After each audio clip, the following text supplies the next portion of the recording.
In 1902, the Great Southern Lumber Company was built in Bogalusa to harvest the untapped forests in the area for timber. The sawmill that was constructed was the largest in the world at the time. Now, the work was grueling, and despite the incredible profits made by the executives, the sawmill's workers still only made 30 cents an hour, which is equivalent to $9 an hour in 2023, which is all you need to subscribe to our Patreon channel at patreon.com/LouisianaDread. Now, keep in mind, at that time, labor unions were going on strike across the country at different times. The workers at the sawmill began to see the need for such representation so they wouldn't be taken advantage of. Now, this organization of workers was made up of black and white workers working together at a time of intense racial issues. Sol Dacus would be the man to bring these black and white labor workers together to form the labor union. Also keep in mind that the Great Southern Lumber Company basically owned everything in Bogalusa. I'm talking schools, houses, utilities. Even the company's manager was the mayor of the town. So it's no surprise here that the Great Southern Lumber Company was not a big fan of this interracial labor union.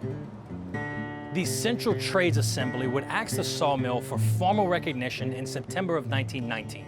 In response, the company fired many of the union organizers and banned company stores from selling goods to union members, which essentially, again, was basically the whole town.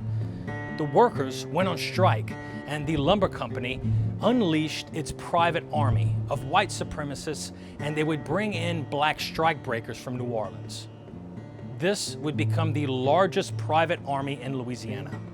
This private army would physically remove union organizers from company housing and subsequently burn their private homes. The next day, black and white workers marched in unison and solidarity to continue organizing and striking. To disrupt this showing of solidarity, the private army attacked the workers with the specific goal of assassinating the leader, Sol Dacus. The army began to fire, but 4 white men surrounded Sol Dacus to defend him. These 4 men began firing back at the army while Dacus escaped. When the dust settled, those 4 white men and 2 black men were dead. Social order was restored when the governor sent in federal troops.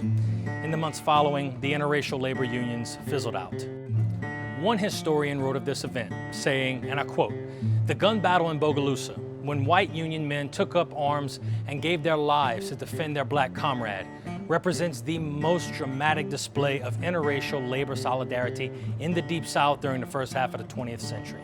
This would severely threaten the status quo, and a main reason you probably then learn about this event in your history class.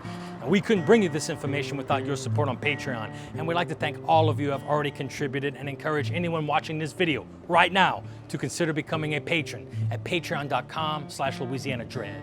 For more Louisiana history, horror, folklore, and culture, be sure to subscribe to our YouTube channel and our Instagram account. I'm Kyle Crosby, and this is Louisiana Dread Quick History.